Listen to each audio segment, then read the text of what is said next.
Hello guys, welcome. Collective reading tayo ngayon. Tingnan natin kung kaninong energy to. Be open-minded po, hindi po halos lahat makaresonate, kaya piliin nyo na lamang. And thank you nga po pala sa mga nag-subscribe, lalo na po sa mga bumabalik. Marami pong salamat. Give me the message. Collective reading tayo ngayon. Kanina tong mapipik nating energy. Dalawang card yung gagamitin natin, okay? Give me the message. Kaninong energy to?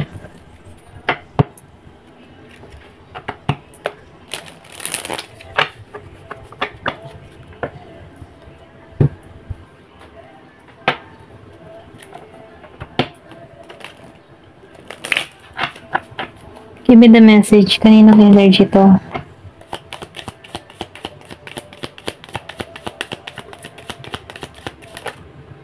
Meron ditong 6 of Wands reverse. Meron ditong Strength upright.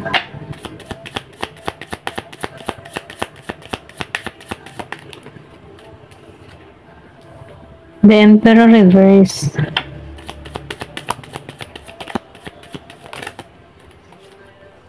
Meron ditong Page of Swords upright.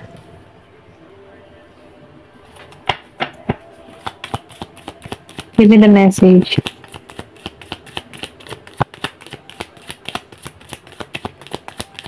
Meron ako nakikita dito na Aries, Leo, Sagittarius, Gemini, Aquarius, and Libra. Give me the message.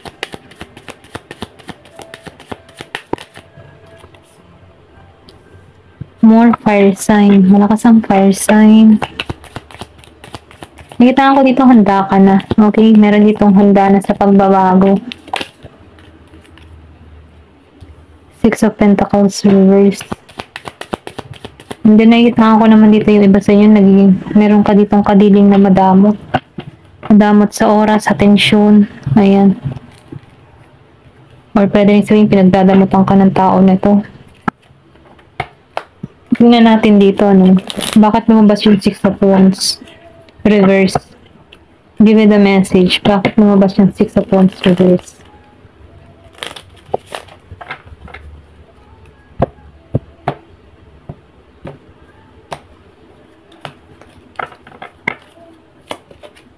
So, merong Ace of Cups reverse. Pareho naka-reverse. Meron ka ditong tao, or pwede rin sabihin ikaw ito, no? Piliin nyo na lamang kung energy nyo to.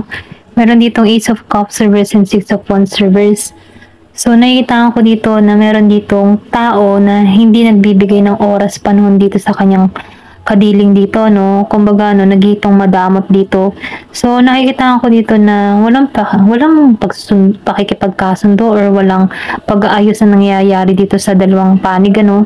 Kasi nakikita ko dito na meron ditong madamot sa oras, or pwede rin sabihin na hindi nagbibigay, nagiging madamot sa lahat ng bagay. Kaya itong tao na ito, no, nakikita ko dito na maybe ikaw nagkaroon ka ng realization dito, hindi mo na rin to binibigyan ng oras at panahon.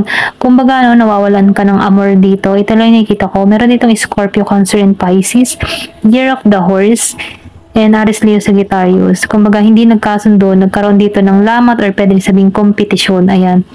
Ito lang nakikita ko. Walang naganap. Walang bagong simula na nangyari dito sa dalawang panig nito. Hindi nagkaunawaan. Ayan. Ito lang nakikita ko dito. Pwede rin sa trabaho o pwede rin sa love life, ano. Meron ditong hindi nagkasundo. Ayan. Then dito, no, sa 8 of Strength. Bakit lumabas tong Strength? So, 4 of Cups. So, nakikita ko dito, no, sa 5 of Cups. Sorry, 5 of Cups pala to. Nakikita ko dito na naibalik mo yung katatagan mo, tapang mo, na kung sana no before, parang wala kang lakas. Kasi meron ka ditong kawalan, okay? Kumbaga, hindi mo kaya makisabay sa iba, okay? nakaranas ka dito ng minaltrato ka, nakaranas ka dito ng hirap sa buhay na kung saan hindi ka makasabay before. Pero ganun pa man nakikitaan ko dito na nalampasan mo to, okay? Kumbaga, itong mga pagsubok na kinaharap mo sa buhay, ito yung nagtulok sa'yo kung bakit ka nagiging mas matapang at matatag ngayon. Kumbaga, yung hirap na naranasan mo sa buhay, ito yung nag-udyok sa'yo kung bakit nakatayo ka ngayon. And then, nakikitaan ko rin dito na nalalampasan mo na to ng paunti-unti at nagiging ka ng matagumpay, paunti-unti. And then, nakikitaan ko rin dito yung patuloy. Kumbaga, patuloy, dire-diretso. Kung before nahihirapan ka sa sitwasyon mo, ngayon ay meron ditong patuloy na kung saan dire-diretso ang daloy. Lalo-lalo ng kabuhayan mo, kaperahan mo, okay? Ito lang nakikita ko kasi nakikita ko dito na meron din ditong nagkasakit, okay? Nakaranas ng dalamhati, sakit. Pero ganun pa man, unti-unti na tong gumagaling, humihilom, and then nakikita ko rin dito ng renewal sa iyong sarili. Pwedeng meron ka ng mga binabagong routine, or nagiging ka ng maingat. Yan, ito lang nakikita ko. Bakit lumabas ang The Emperor Reverse? So, meron ditong Death Reverse.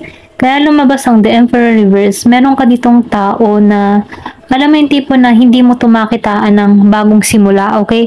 Kasi meron ka ditong tao na kadiling na arrogante, irresponsible, hindi mo maintindihan kung baga yung tipo na wala siyang isang salita, kumbaga hindi mo makitaan to ng for family, okay? Hindi mo to nakikitaan ng, kumbaga wala kang nakikitang potential dito na maging mabuting ama or mabuting ina. Kumbaga nakikitaan ko dito na wala kang makitang future para sa tao nito, kaya ikaw na rin dito yung nagpasya na ayaw mo ng new beginning sa tao na to, okay? Kung meron ka man ditong kadiling na Aries, ayan, ayaw mo dito sa tao na to kasi mahirap siyang makisama or makasama, hindi kayo nagkakasundo, or pwede rin natuklasan mo to sa madaling panahon na nakikita mo to ng hindi pang matagalan, ganun, okay? Or pwede rin sabihin, nagkaroon na kayo ng asawa mo na rin to, pero nakikita ko dito na nagkaroon dito ng separation na humantong sa hiwalayan. Okay, ito lang yung nakikita ko. Ayan.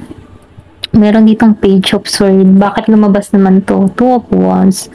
So, nakikita ko dito, yung iba sa inyo, Aries, Leo, Sagittarius, and Gemini, Aquarius, and Libra. So, meron ditong boses. Kumbaga, meron ditong gustong magpahayag ng kanyang nararamdaman.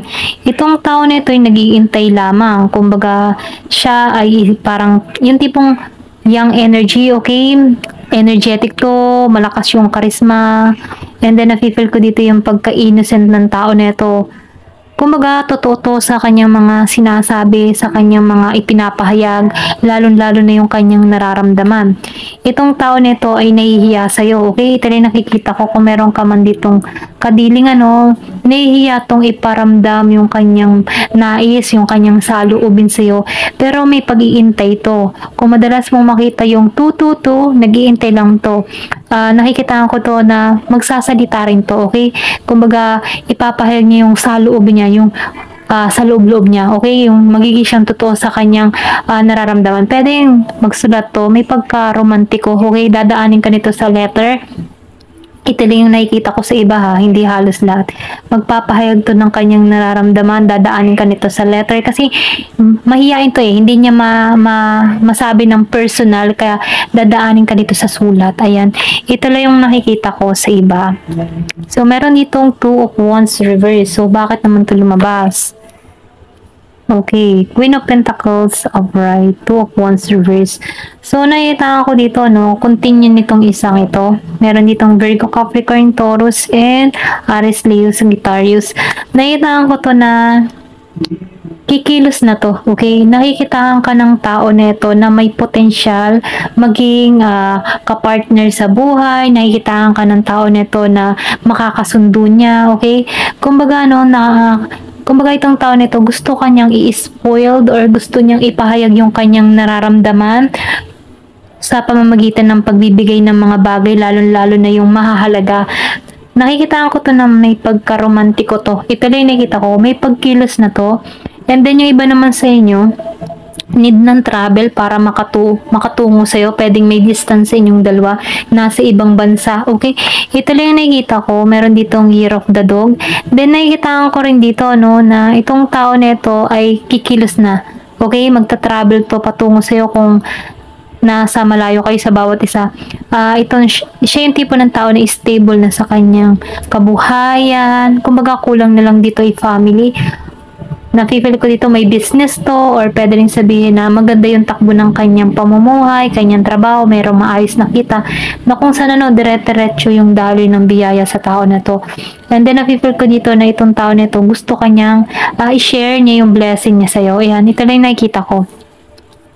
Page of Wands upright. So, bakit lumabas? Meron ditong Knave of Pentacles. So, nakikita ko dito, no? Meron ka ditong person na Virgo, Capricorn, Taurus, and Aries, Leo, Sagittarius. So, pwede rin sabihin energy mo to. Meron ditong tao na bigla na lang tong kakatok muli sa puso mo, okay? Siya yung tipo ng tao na action, okay? Action kung action. Ito yung biglaan na lang ng, kumaga, no, magaan lang yung energy ng tao nito. May pagka-innocent, and then nakikita ko dito na siya yung tipo ng tao na jolly, okay, yung masayahin, okay? Pero ganun pa man, meron tong malalim na emotion sa'yo, okay? Ito rin nakikita ko, meron tong lihim, or pwede rin sabihin, meron tong lihim na nararamdaman sa'yo. Pwedeng best friend mo, or pwede rin sabihin na meron ka ditong katrabaho na kung saan magaan kalooban mo dito, meron tong nililihim or meron tong lihim na nararamdaman sa'yo, okay?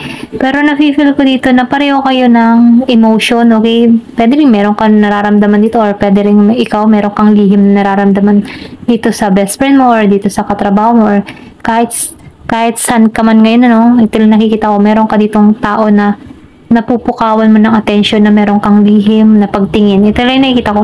Pero ganun pa man, ano, nakikita ko dito na meron ditong kikilos, or pwede rin ikaw yung kikilos dito, or siya yung may pagkilos dito. Bigla na lang to magpapahayag ng kanyang nararamdaman dito.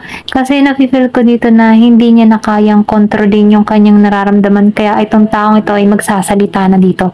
Ito lang yung nakikita ko. Bini mo information. Six of Pentacles, reverse. So, bakit lumabas? Okay. Meron ditong Queen of Swords. Kumbaga, ano, nakikitaan ko dito ng malaking pagbabago na gaganap sa'yo, okay? Nagiging ka ng matalino sa mga decision mo kasi nakaranas ka dito ng kabiguan, or pwede rin sabihin na nakaranas ka dito na minaltrato ka, hindi ka baga kinaharap ng patas. Okay? Hindi ka kinaharap ng tama. Ito lang yung nakikita ko. Kung bakit nagiging kang matalino dito, kasi nalalaman mo na kailangan ng pagbabago para sa sarili mo.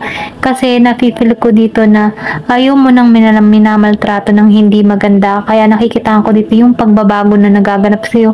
Or pwede rin sabihin na meron kang mga tao dito na tinik advantage ka, at nalaman mo to dito, no, sa Queen of Swords. Then nafe-feel ko din dito na sila din yung nagtulak sa'yo kung bakit ka nagiging matalas, or kung bakit nagbabago ka. And then nakikita ko rin dito na nagiging kang matalino, hindi mo nahahayaan yung mga tao na maltratuhin yan, or itik advantage ka dito sa Six of Pentacles reverse. Kasi naranasan mo dito, okay, naranasan mo dito na pinagdamutan, okay? Ito lang nakikita ko, pinagdamutan ka dito, hindi ka binigyan ng oras o attention, or pwede rin sabihin na meron kang tao dito na pinagdamutan ka. So ngayon, ito din yung nagtulak sa'yo kung bakit nagiging kang matalino, nagiging kang matalas, at nagiging kang matapang. Ayan, ito lang nakikita ko. Kaya mo nang ikat yung mga taong hindi karapat-dapat sa energy mo. Ayan. Tingnan pa natin, ano? Bakit lumabas ang Queen of Pentacles reverse? Give me the message. Nine of Pentacles upright. So, nakita ko dito, no? Yung nangyari sa'yo dito, ito din yung nag-udyok sa'yo ng pagbabago, okay? Kasi naranasan mo dito ang mawalan, or pwede rin sabihin nakaranas ka dito na kabiguan, na kung saan itong kabiguan ito yung nag-udyok sa'yo para makita mo yung mga pangarap mo, para makita mo yung sarili mo. And then nakikita ko rin dito yung paglago. meron ka dito mga sinimulaan, trabaho, or pwede rin proyekto, no? Na kung saan, unti-unti mo nang nakikita dito yung resulta dito sa Nine of Pentacles. Before, nag-start ka dito ng wala. Okay, ito lang nakikita ko, talagang wala. Pero ganoon pa man, kumbaga yung fighting spirit mo, nag-udyok sa'yo na ipagpatuloy to kahit nahihirapan ka sa sitwasyon. Meron ditong tao na nagsimula sa wala. At ngayon, nakikitaan ko dito na nag-i-improve na yung kanyang sinimulan dito, okay? Hindi siya sumuko. Kumbaga, naging siyang patient. At dahil dito, no, may magandang hatid. Meron ditong pag-angat ng kabuhayan, nagigitong matatag. And then, nakikita ko dito yung pera. Meron kang malaking perang parating, okay? Meron ditong malaking perang parating na kung saan hindi mo akalain na nagaganap na to sa buhay mo. Ito lang yung nakikita ko kasi nakikita ko dito, broke ka talaga before lalo-lalo na sa financial mo. Pero hindi ka sumuko, nagpatuloy ka pa rin sa buhay mo. At dahil dito, nakikilala na, may pagkilala na, or pwede rin sabihin na nagkakaroon na ng magandang bunga lahat ng mga pinaghirapan mo. Ayan, ito lang yung nakikita ko. Ayan, ito lang po yung nakikita ko. Meron itong Virgo, Capricorn, Taurus, Gemini, Aquarius, and Libra, Aries, Leo, Sagittarius, and Scorpio, Cancer, and Pisces. Ayan, hanggang dito na lamang po. Thank you for watching, and love and peace.